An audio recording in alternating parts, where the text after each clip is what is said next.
makes sense, you help me. He dried my tears away and gave me a brighter day. Joining me tonight is my host, author Cynthia Best. We are so excited to be on doing our third episode, y'all. It is March already. I cannot believe that. Can you? Almost, what is it, the mid? No, we're in the mid. Ooh, well, yeah, we are. I can't believe it. It is just flying by so fast. So we are so excited to be on, but don't forget to follow us on our Facebook and IG page, and also TikTok at God Changed My Story. And don't forget to subscribe to the YouTube channel at GCMS, which is capitalized, God Changed My Story. So before we get started, I want to acknowledge two things. It is Kidney Disease Awareness Month. Yes. So we are all wearing green, representing my shirt. Y'all know I gotta represent my husband. My shirt, y'all. So we are representing Kidney Disease Awareness Month, and as you all know, that is my story. If you have not yet checked out my story, I did on my TikTok page and YouTube page. Back in October of last year, I did 31 days of living with kidney failure with Tanisha R. Franklin. So if you have not checked that out, please check it out.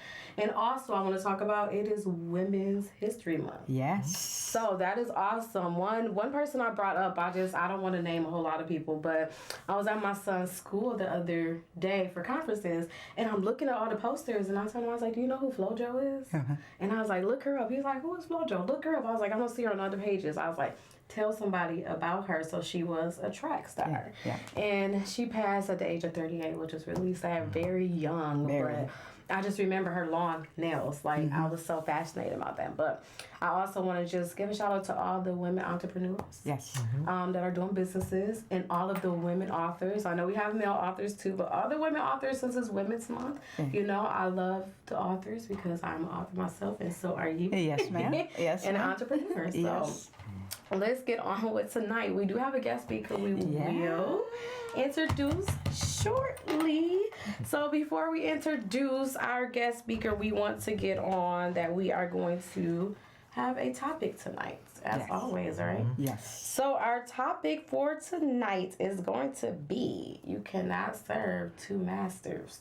That's a good one. And that is going to be coming from Matthew 6:24. So I'm just going to read that really quick, and then we will get into introducing our guest speaker. And before you read the scripture, please like, share, and follow. Say that again.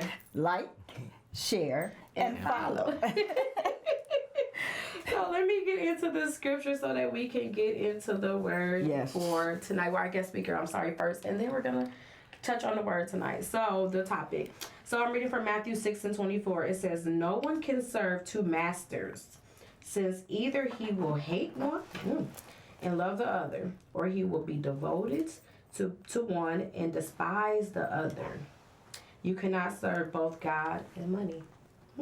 And this is coming from Tony Evans' Bible, so it does read a little bit different. Y'all know how I like my Tony Evans Bible. I love it, and that's the Bible I read from. So that's our scripture coming from Matthew 6:24.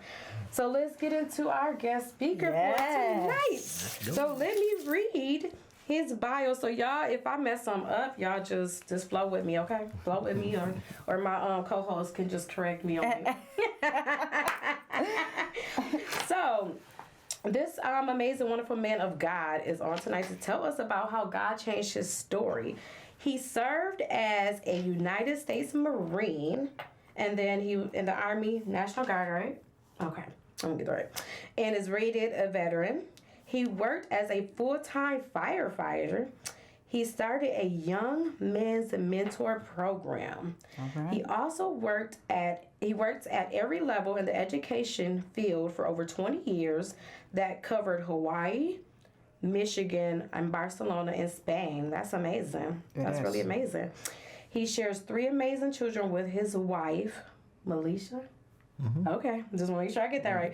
Whom are deacons and trained at Relevant Church here in Grand Rapids, Michigan.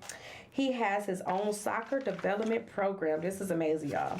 Based out of Barcelona, Spain, which runs camps and development events both in Spain and in the U.S. Currently preparing to tour the U.S. this summer for the 4th year in a row, and that is California, Reno, Naperville, okay, and possibly Oahu. Hawaii. That's all right.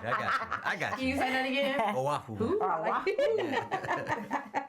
So let me stop talking and allow him to tell us how God changed his story. So please help me welcome Mr. Israel Ausua. Hey, look at you get Got it right. Okay. Woo, yes. All right. So welcome on tonight to GCMS welcome. Thank you. podcast. I am so Thank you. excited to have you on, and thank you for accepting the invitation. Yeah, with all fear, but God got it. So we're good. We're good. So, I guess I'm just going to go a little bit through my story because I'm Grand Rapids native. I was born in Cleveland, Ohio, and then raised here in Grand Rapids. My parents came from Cleveland to Michigan eventually from being missionaries. They wanted to start a ministry. Okay. God called them to start a ministry, and then they traveled to see where they wanted to go, and we ended up in Jersey and Florida, and God called them to Grand Rapids. Why with all this weather? I don't know, but God knows what he's doing, so I left it alone. So we got here and been raised a pastor's kid pretty much my whole life. Oh, PK. Yes. With all that it entails. Yeah. I know a little something about that. Yes.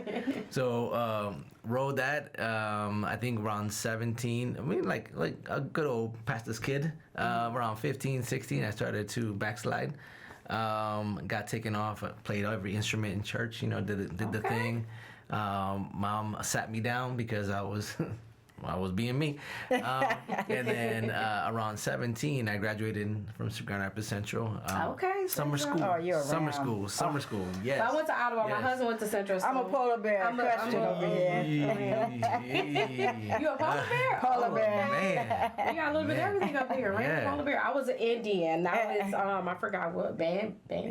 Ram. I don't know what Ottawa is now, but it was India. I'm official Indian. That's the real Ottawa. So Yes. So you're a ram. Ram all day. But I graduated in summer school of because my grades were horrible. And all I did was run and hang out. I didn't go to school. I didn't really do nothing. I was skipping a lot, doing normal stuff, just at the next extreme, to the point where I couldn't graduate with my class. I had a grade in summer. The summer of, I had a bunch of my buddies join the Marine Corps. okay. And they left without me because I had to go back and finish up summer school first. Almost got kicked out of summer school for doing dumb stuff as well. The Marine recruiter came in and was like, "We got him. Let him graduate. We'll take care of him when he gets there." And I was like, dodged that bullet. But then I got to the Marine Corps, right? Yeah. How did that go? Hey, well, you know what? I was okay. I didn't think it was as hard as it was gonna be. Okay. The Marine Corps boot camp is like 13 weeks of grind every single day, getting it all out. But I'm uber competitive. Like I like it. People yelling in your face. I'm Puerto Rican. I get that all the time. We're good. I was not worried about it. So getting in there, competing, trying to be first was natural for me. Okay. The hardest part initially for most people what I saw was the getting away from the family. I was very independent. Like I had backslidden. I have separated myself. So when I left, I left. I knew that I wasn't doing anything in Grand Rapids. My mom and dad has instilled enough in me to go to make right choices, even though I was making bad choices. And at a certain point, I said, I'm not going to do anything with myself here in Grand Rapids. So Marine Corps happened, took off. I turned 18 in boot camp, type of thing. What was the turning point for you? And as PK kids, we kind of do that. We kind of, because we don't heard all the sermons. We know all the Bible verses. We can finish them before the preacher do and all that. And it's kind of like a norm to go outside of, because you're stuck in this, whatever you want to call it. But you're stuck in that kind of like a sheltered type of life, or discipline type of life. So what was the turning point for you when you started getting, yourself on track and, I think it was probably when I started summer school and all of my friends left. Okay. It was one of those moments where you're like, oh man, y'all actually left me without me. We were all supposed to go together. Okay. But I didn't make it. Okay. And you know how they say your parents plant the seed and eventually they come back. I hadn't come back, but I knew that what I was doing was wrong. And in a moment of reflection, I used to talk to my dad. He passed away almost 2 years ago. And that was the man for me. Everything that he did was manly, no matter what he did. And he always approached me with love, even though I messed up. And in one of those conversations, it was just kind of like, look around you. Like, life will continue. Yeah. It was some deep conversation like that. And it hit me to the point where I was like, I'm not doing anything here. Like, I will not grow. I'll be stagnant. I'll be like everything else. In my environment, and I made a choice, and I said I'm leaving. I told my dad after I signed. They came to the house. He yelled at me, but I left. But it was that moment where I knew that I was going nowhere. And being that I hated school, I didn't want to read, I didn't want to study, I didn't want to do anything. I had no path. I tell the story that people dream about where they want to go, what they want to do. I had no dream. My life was in the moment. It was here in Grand Rapids. It was just tomorrow. Tomorrow. Okay. It was never, I'm gonna leave. I'm gonna go do this. I never got on a plane. I never really traveled like that. My first airplane ride was to go to boot camp. To Cali. So that was a big deal. And at that point, I got a little bit of freedom and. Gone but I always had that instillment of being a man. Always wanted to be a husband. Always wanted to be a dad. Always wanted to do these things to be like my dad. And that's why I think when I turned 18, I was in boot camp. The first year in the military, I had already met my wife, who was not my girlfriend. She was like my dance partner because I represented Hawaii in a dance competition. Really? Salsa. Yeah, exactly. Okay. It was Latin dance. Okay. She was my dance partner, and we started getting into that and stuff. But we were buddies. Like, she was the closest thing that I could have to a girlfriend, But she was like, nope. She had a respect for herself, and I was like, the day I date you, I'm gonna marry you. And she was like, well, it ain't today. When I did a competition in California, and I saw how people were dancing with no music, and they were just going through and killing it, and I was like, this sucks. Like, I'm gonna get this good that I don't need music. I needed to feel it. I stopped dancing that day. By the time I got back to Hawaii, started dating my wife 2 months later, it was 4 months later. From girlfriend to wife was 4 months. Okay. But I think we only engaged 3 days. So it was like Sunday I asked her dad for her hand. He didn't know we were dating. Thursday, I proposed to her. Friday we went to the court. Sunday we got married on the beach. But no one told the dad until he woke up that morning. So, that was a rough week. That was a rough week. I don't recommend that to nobody. But I lucked out. Oh, wow. I lucked out. Nobody told her? Oh, wow. Yep, that happened quick. But I don't regret it. It's been typical marriages. You go ups and you go downs and you go sideways. But we always had God in our heart. Yes. Like, I didn't serve God. She always wanted to, but she never knew God. But she knew that I had a calling. So she got together. She became the backbone of the spiritual life. And as we continued to grow, I started to learn that that's my mantle, not her mantle. But it wasn't up until recently that I was willing to take on that mantle because I fought it forever and ever and ever and ever. So I got out of the Marine Corps because they had my first son, and then they were going to send me to Iwakuni, Japan. But my wife and son couldn't come, and I was like, oh, I'm not doing that. So I joined the Army National Guard. Spent another 2 years in reserves, a year inactive ready reserve, and then the last year was also inactive because I joined the fire department in the Grand Rapids, and they let me off on that last year to be able to go start that work. Okay. So it's amazing. Yeah. I can keep going. I mean, Yes, tell us about this mentorship. Oh, okay. I So want to look at mentorship. after the fire department, I think I started getting educated. I got injured, and then I went to Hawaii, back Okay. home, what I consider home. Right, and over there I started my education degree career because they had a shortage of teachers, and I was like, I'm in. I hate school, but I can make it. Yeah, I was just going to say, how was that? I know, it's 8 years. I was going to ask that too. Well, it's one of those things where it's like I always wanted to progress in leadership because of how I was raised. Okay. Be a leader in the Marine Corps. Be a leader. I've always been a leader. But I noticed in my younger self that the higher I got, the better I could make it for the people that worked with me. Okay.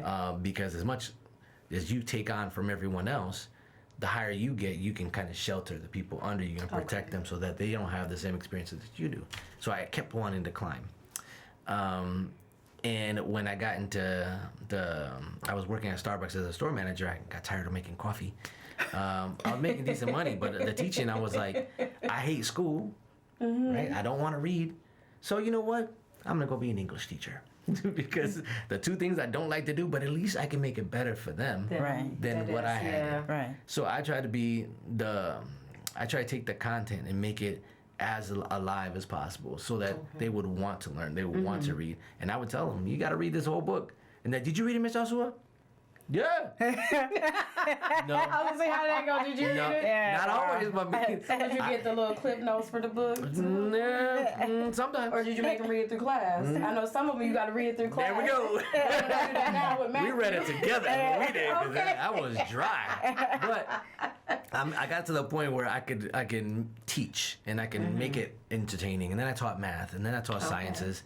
And as I continue to progress through my career, I mean, I taught in Hawaii for a couple of years. Came here. I started Grand Rapids Ellington Academy of Arts and Technology with Dr. Sapp. I worked in the middle school the first year, and then I opened up the pre-K through 6 or 5th the second year. And that was a whole thing because we got a empty building in June when I got the job, and school started in August. So everything that had to do with everything, I had to do over the summer. And it was successful, but it was like, okay, I'm a principal now. You know, now I can make my teachers feel like they can come to school, they have autonomy, they have authority over their classrooms, over their curriculum, how they teach it. Yeah. I was able to be that buffer from other people to go, do your art. Let me protect you from whoever says you can't do it. And then I liked it. Because I saw my teachers come to school, and then I was like, yo, today we got donuts because I feel like it. Right? And that made their week. Yeah. And just simple things like that. And I was like, I could do this all day. Yeah. Because, yes, I can control how we teach kids, how we do it. But I also was able to give the authority and the liberty to teachers to do it. So I kept wanting to climb. Okay. And then after about 3 years of doing that, I decided we needed balance. My wife and kids knew me through a computer on a couch. They didn't know me as dad. I was missing soccer games, basketball games, everything because I was hustling, learning. I was like save everybody but my own. Yeah. I was raised that a man brings money into the house. You work. As long as you work, you're a good husband.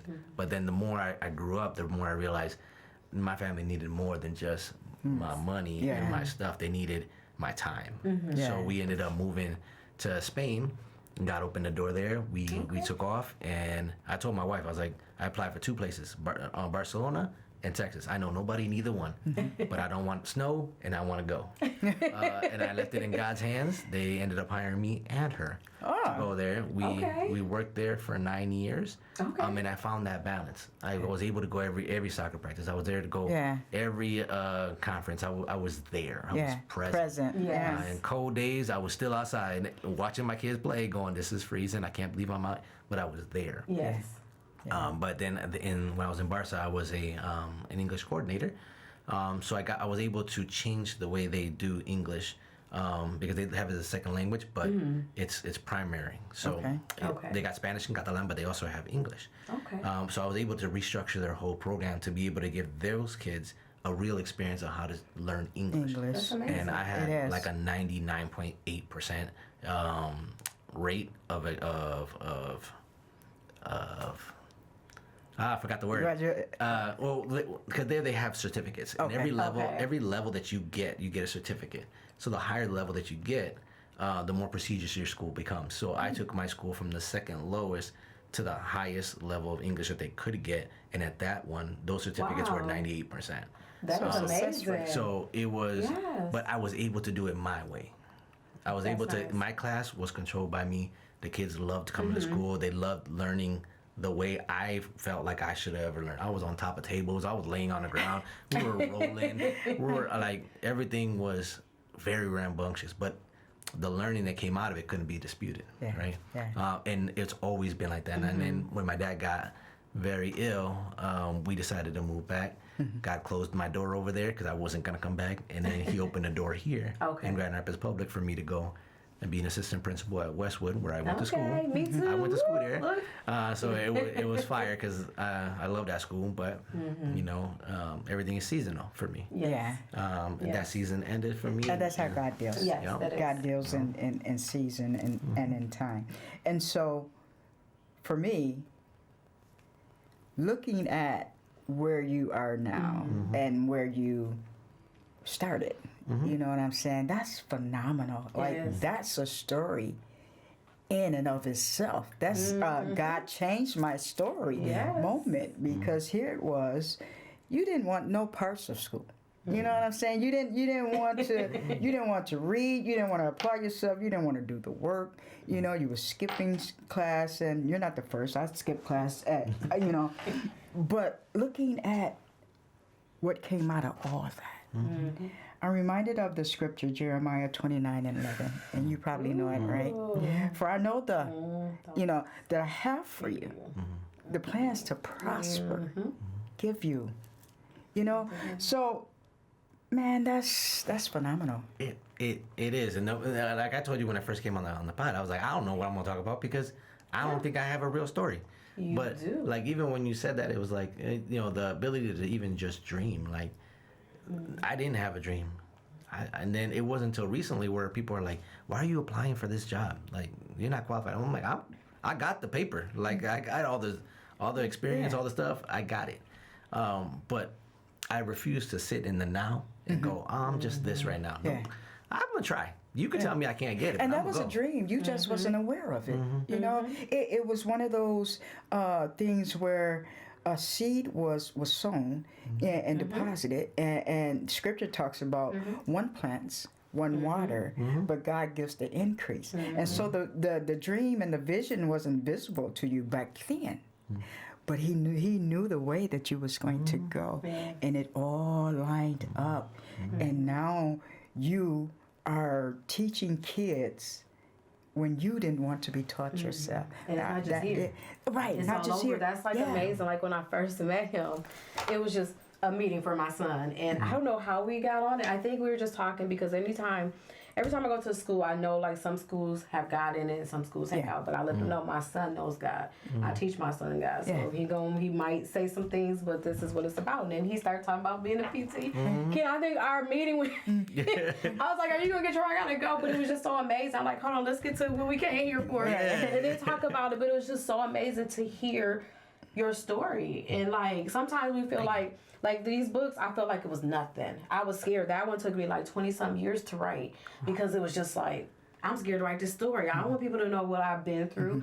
But when you put that into a book or even talk about it, it opened up doors for so many people. Like, someone's going to see this right now. They're watching this. They watch this, and they're going to be like, man, I can do this. But, like, we always feel like our plan is not God's plan.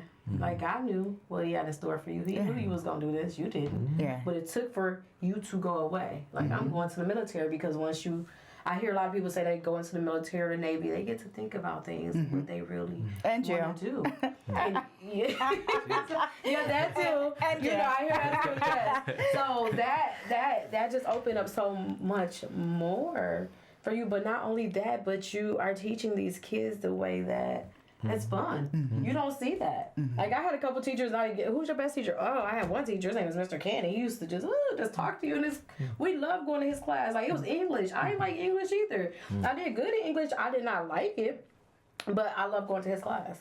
Even though he gave us the books like you did, he gave us those books. Y'all gonna read this. He might have been like you. I'm just kidding. But he was like one of my favorite teachers in high school. And, I could go on and on. Like, I had these teachers that were like you. And that's what kids need. They don't need to just sit in class and be bored. My son, now that he's at Vanguard, he loves his teacher. And I love to hear that. I love to hear, he just loves the fact that, she understands me. That's what he said. I said, oh, okay. So because when you make it interesting, for a child, and not just for a child, for me, and I know I'm a reader, and so I can skim the whole book, and I start off, with the back, looking at the back and deciding whether or not I want to even open up to get to the acknowledgments and all that stuff. But if you catch my attention, then that's something that I'm going to embark upon. And learning is really fundamental. And I think we missed the key part, fun. Yes. In the mental, And so what you were able to do in bringing excitement and happiness and creativity, that was creative, and how you orchestrated your curriculum on how you was going to teach the class, because you knew what you wanted or how you wanted to be taught when you was in elementary or junior high and high school and things of that nature. Yeah, and sometimes you look at how you're supposed to teach, and then you look at your class, and a lot of times they don't equate. It don't make sense. Like, you go look at them and you go, this is not going to reach my kids. And I'll take an L every day, twice on Tuesdays. Like, I've gotten yelled at many times, like, this is not what you're supposed to be doing. I'm like, yeah, but look at my scores. Look at them. They come to class. They don't go to the bathroom in my class because they don't want to miss. Like, they are here and being present. And that's what it's about. That's what I wanted to be. Yeah, that's phenomenal. Yeah, so I'm blown away, because you wasn't getting in trouble, as a kid, as far as where it landed you in juvie or anything to that nature, but you just didn't have that passion or that love, or I don't know, did you feel like you couldn't learn at that time? I think I had a lot of those things where you look at a test and the paper was white.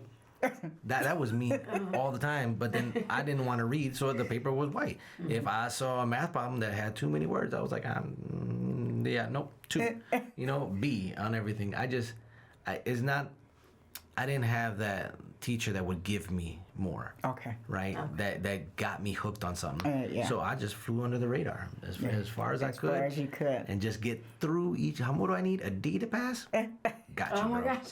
And now a D is not even acceptable. Yeah. You know what I'm saying? My house, it's not even acceptable. You got to have a C. No, it's not the fact that, Well, when I was growing up, my mom graduated from high school. My dad got out of like 3rd grade or 4th grade, like that. Okay. So for anyone to finish high school was a big deal. Okay. I was the first one to not finish high school, but finish my bachelor's, and then start my master's. Finish my master's. I was the first one to start my doctorate. Not done with it, but I mean, for someone who don't like school, I'm showing you can do it even if you don't think you can, right? Yeah. And I'm mostly finishing my doctorate too, because I made a promise to my sons a long time ago. Yeah, but they said there was like 1% of the people that they get doctorate are Hispanic, and they're like, and the 10% of that or something like that are male, and they were like, Dad, you should get one. You can be part of the point team. And I was like, yeah, I will. And that was like 16 years ago, and they still hold it over like, you said you was gonna try. So how far away are you?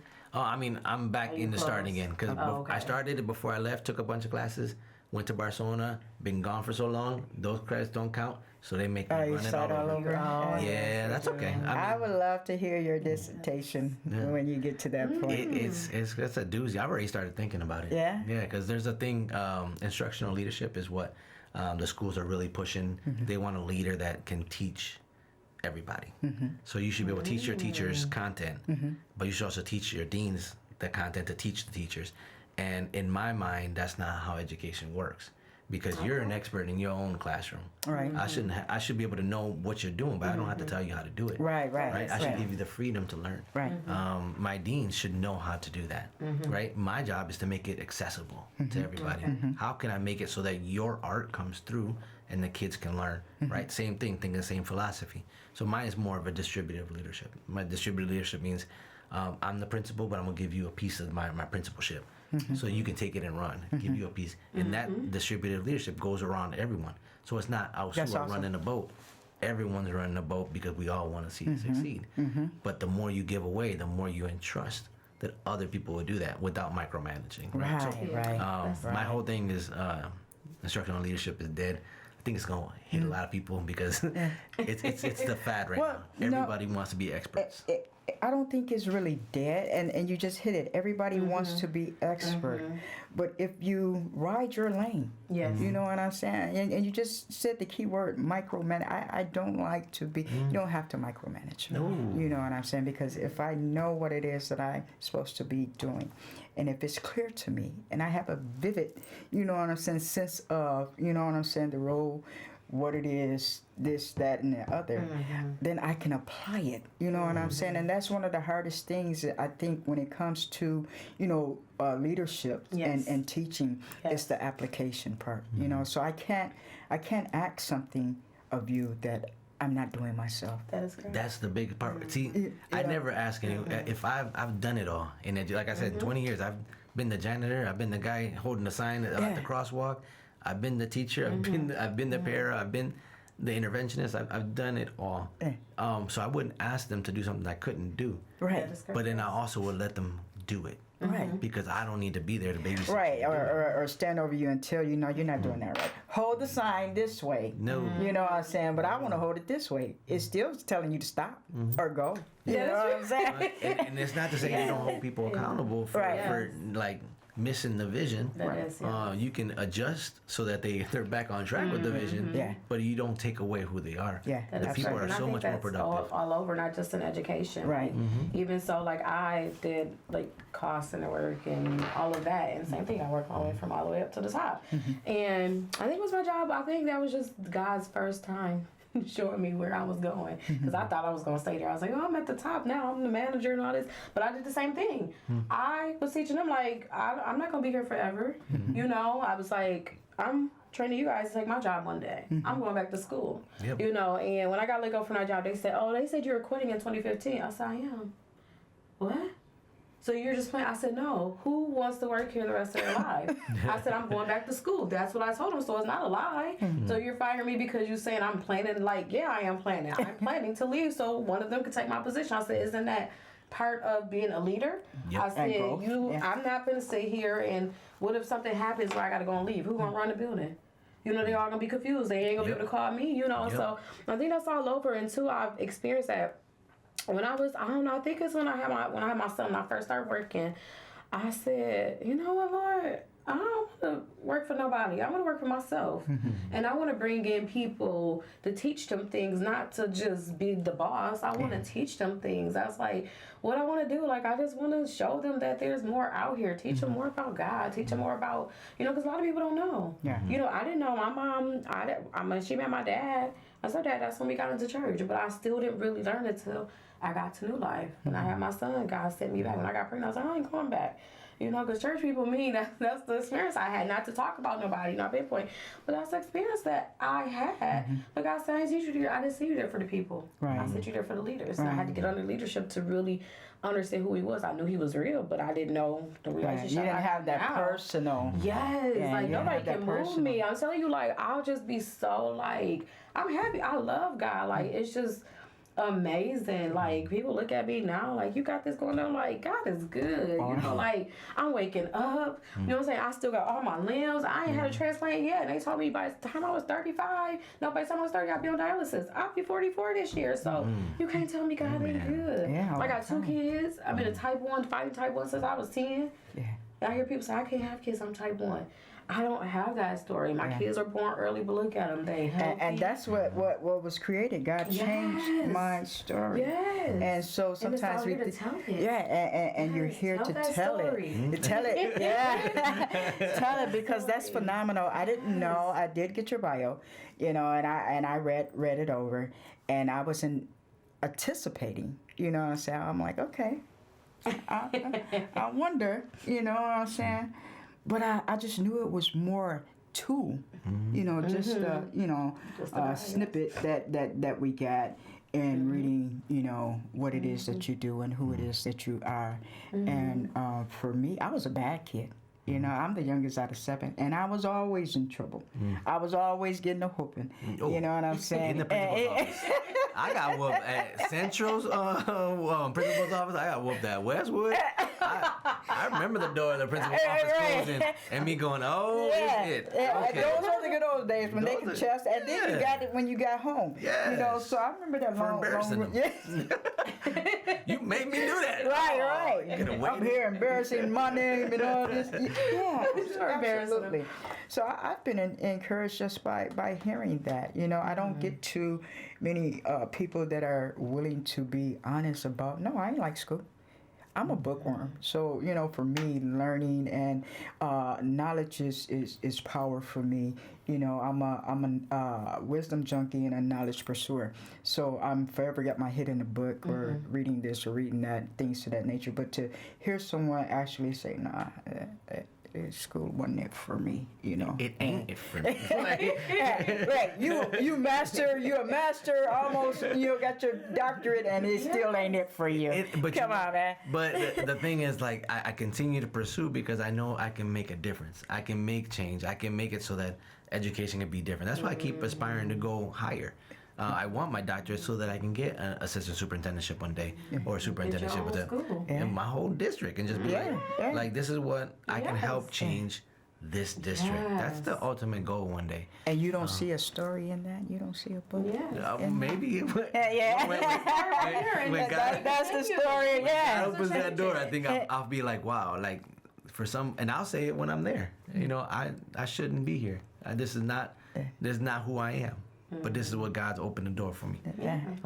And I hope that at that point I can make a difference, right? Because it sounds corny because people are like, you want to make a difference? I honestly do. No, that's not corny. When you have good leadership, you want to come to work. You want to come to school. That's you want true. to do That's stuff. Facts. But when people ain't integral enough, that's when you have a problem. Because there's a lot of loss of integrity. There's a lot of loss of conviction in these schools and everywhere. Everywhere. But when you have somebody who just like you can take my money, but you can't take my character. Right. My dad raised me that a man's word is his bond. That's Like, all says, that you have.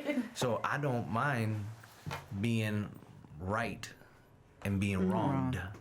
Ooh, I said that. I'm gonna write that down. Look at him. I think he been bit by the bug. Well, I don't have a pen. I keep him.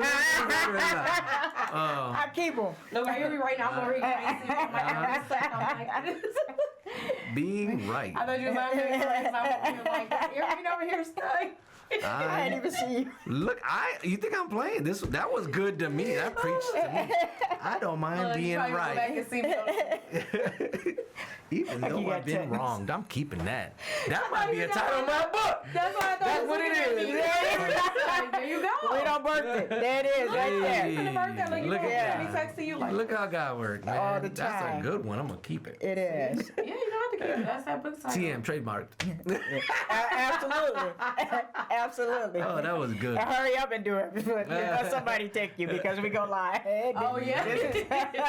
Man. Don't take it. For real, because integrity is lost nowadays, and when you don't mind, like I've told my wife before, like this decision might make me lose my job, and I've had this conversation twice in my life with my family. Sat my boys down and my wife, and I was like, this might cost me my job, but if I don't do it, then I'll be lying to you as a man. And every time my family has said, you gotta do what's right. God will take care of the money. Absolutely. And I made it, and like I said, it didn't work out for me in that job. But my boys know that'll make the tough choice. You can't. You can't shy away from that. Nope. You can't be afraid of making the tough choices. One of the main things that I harness on is integrity and character, and above anything else, I want God to know that He can trust me in this capacity to not compromise the integrity of the gospel, the written word. Yes. You know, do I always make 100? No. No, never. Not always. No, not. I haven't made it yet. You know what I'm saying? But grace and mercy. Yes. Those are the things that cover us and keep us going on. And so, yeah, I encourage you. That's it right there. That's the title. You know what I'm saying? And if we got a tag team, you, we got to tag team. So I can read it. It's so bad. I drive up and I stop and be like, hey, you gonna have to cry. Yeah, you gonna write that book? Like, Yeah, we gonna tag team you. She wrote down her radio. She's in there freezing, telling people to go. She's like, you wrote that book yet? I looked to him, like, ain't nobody behind me, so doesn't like you go. You gonna write that book? He gonna start ducking you as soon as he see you. I can't. I'm doing the drive line. I'm right there. You can't duck. No, it's just me in the road. Yeah. So that's The only thing to make me go is Matthew, like, I want to sit in the car for a minute with you. Aw. We be sitting in the car, we be chilling. Gotta take those moments. Yes, I do. Yes, I love it. I love it. So how old are your boys? My eldest, well, one, I've been married 25 years. That, say that. That's amazing. About 26 That years this deserves year. an applause. She's a saint. She got to deal with me. Jesus. My eldest is 24. He'll be 25 this year. Okay. He's been married 3 years now. Coming this year, he'll be married 3 years. They'll be joining the Air Force in the next couple months. Wait, how does that work? Because you're a Marine, right? Yeah. So, without dogging any of my Marine buddies out there, I went in because I wanted the hardest, most complicated. You can't do this. I'm gonna do that, right? Okay. So I went in to the hardest branch that I could to prove that I can do it. You can't tell me I can't. Nowadays the world's a little bit different, and if I want my sons to take a job that's going to transfer into the civilian market and be able to build them up while they're in there, I have to coach them differently than what I did. I didn't have anybody to tell me about the Marine Corps. I didn't have anybody to tell about military, about a job, about getting an ASVAB score that's decent. I didn't have that, but I also didn't have the support to be able to go. Like I picked tough, macho, let's go. Yeah. Right? My sons, when they came back from Barcelona, they didn't adult in the U.S. So for them to get started now and to start building their credit and get their things going, buy themselves a house, start a family, they'll be a lot older. So what we decided was, if I can coach you to do this, you can retire in 20 years. You can do this job. You can get the job that you didn't think you could get. Yeah. He wants to go to be an engineer. She wants to go be a nurse.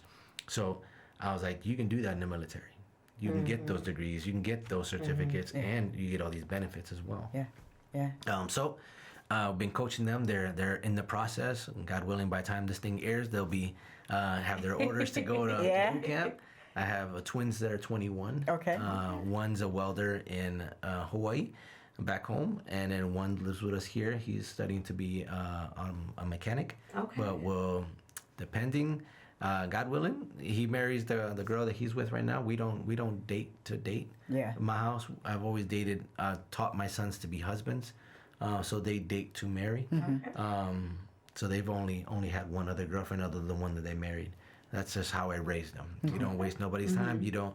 If you love that person, that's then commit. You commit. Yeah. So that's why I say, God willing, they get married, and then he'll be going to the Air Force right after that as well. Okay. So the Marines is, correct me if I'm wrong, Semper Fi. Semper Yeah, Semper Fi? Fidelis. Yep. Yeah. For a long time I didn't know what that was, and I would see them periodically on cars or hats and different things.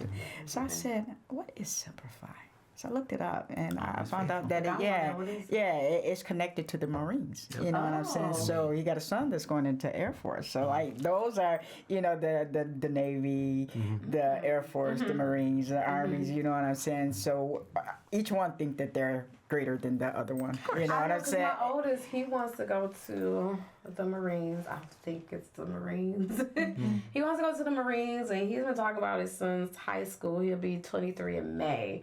So I know that one thing is hard because I'll be like, well, just go to Air. Nah, I can't do that. He'll do that little thing. I gotta go to Marines, but I'm like, okay, God, whatever your will is, because I know like a lot of people say like, well, he probably need to go. He need to go for discipline. I'm like, he just need to go wherever God has for him. If that's not what God has for him, then no. But I'm not gonna stop him because a lot of people, how do you feel? It's not about how I feel. It's about what God feels. You know, because God has a purpose for his life, just like He has one for me.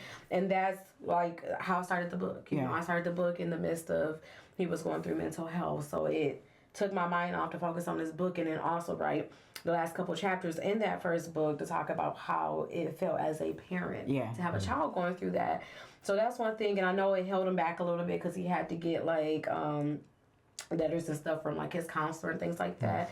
So it's kind of like I want him to go for the experience because he's my oldest, and he like, well, I don't want to move if you and Dad don't move. I'm like, boy, you have no kids. And you know, he has a girlfriend now, you know, and I'm like, okay, I hope if it goes somewhere, you know, it's the same thing. I'm like, quit dating people, you know, because he know mama rule is don't bring nobody home to me for 6 months. But this one he brought home early. I like her, she nice, but it's just like, you know, focus on God. You know, that's one thing, like focus on God because I'm teaching both. Like the youngest one, he just right off back, I'm teaching him. That oldest one, he's seen me, but I wasn't teaching him. So it's like he kind of went through his troubles and like, well, is God really real? Because I was more his God than anything. He seen me pray and do all that, but I wasn't teaching him this word. Now that youngest one is like, read the word. He pray on the way to school. We take turns. Okay, it's your turn to pray.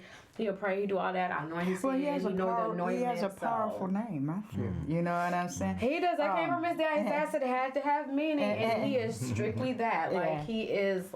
You know, both my boys are amazing. They came at different times, but he is that. That is. He is that kid. But I'm a firm believer. Yes. You know, it doesn't really matter. And in fact, the Word of God tells us better is the ending of a thing than the beginning. And so it doesn't really matter how things start out. I think we find ourselves along the way towards the end.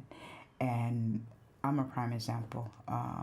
You know, my past is what some would say horrific, you know, and I'll even say it's horrific, you know. When you have a judge that tells you that you are a career criminal, you know, and, you know, it doesn't get any worse than that. And so I sit here as a 7-time convicted felon. You know, I did 2 bids in the Women's Michigan State Penitentiary. But yet, God has changed my story. You know, so I can firmly say that it doesn't matter how things start out. And I can even equate that to you. You thought that, you know what I'm saying, because I didn't like school and this and that and that and that. And you're knee deep. No, you're above head level in education. I'm well over my head sometimes. You know, in education. So it really doesn't matter how, you know, things begin because God knows the way that we are to take. And we have a few minutes before we have to wrap this up. You know, our producer has told us that our time has come. And we're going to have to wrap this up. So you wondering what you was going to talk about. You know, you done did the whole show. You know, we kind of had to ask you, you done did the whole show. But it's more, you got to get into deeper, like, tell me about this. And I have many more questions, but time won't permit us tonight. So you're definitely going to come back and hopefully join us. I feel at home. I thought I was going to be nervous and whatnot, but no, like, it honestly, the more you talk about it, the more you're like, okay, there's some stuff that I can say. Hopefully it benefits somebody out there. It definitely. So we didn't get into our topic, but we will. Well, that was the original plan anyway. We had already not to get into the topic. We wanted to yield all the whole time for you, you know, as a guest. But I think after this, you won't be a guest. You know what I'm saying? You let me know. I'll be. I had my notes. I was ready. But you gotta join the team. I like it. Was fun. It's fun. Hopefully one day I'll have a book on this counter too. But we are going to tackle our subject at a later point. serving two masters.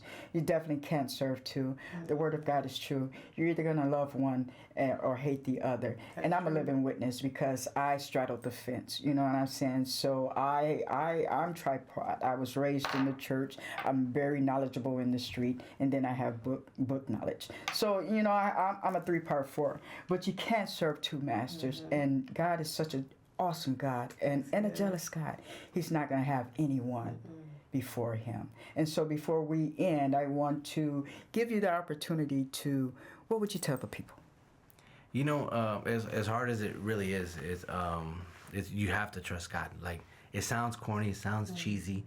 Like, yeah, of course that's what you're gonna say. But honestly, like, the more you fight it, like we had Pastor talked about it one day in service. Like, people drink, people smoke. They've been in church to hide the Holy Spirit, to try to push the Holy Spirit further down, but he's always gonna fight forward to try to get you back into his presence. So like, trusting God, even though it's scary, it is always gonna be the right move. Yes. Irregardless of how you feel in the moment, with your tithe, with your time.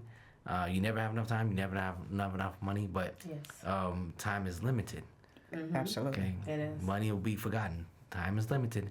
So give some of that to God, because when it's over, you only gonna serve one master. You got that right. Yes. Take us home. Yes. So thank you for joining us tonight. Your story has been just amazing. I knew it was amazing already, but I'm so glad that you were able to join us on tonight. Thank you. And I'm My so honor. Yes. And I'm just so grateful and thankful for this episode. And I pray that anyone that's watching it, that you hear his story and God is changing. Just know that God is changing your story too. It's not just changing my story, his story, her story. He's changing all of our stories. If you're alone. Yes, and the whole point is to talk about it. Yeah. You know, talk about your story, because somebody out here is waiting to hear your story. Absolutely. They're waiting. You don't even know who they are. They're waiting. Like tonight, is so many people that's probably going to hear your story, whether we're going to hear about it or not. They're probably going to change just because of your story tonight. Yeah. So thank you for joining us on tonight. And check us out on next month. And have a blessed night. All right. Have a good one. Now everything's alright since you helped me. He dried my tears away.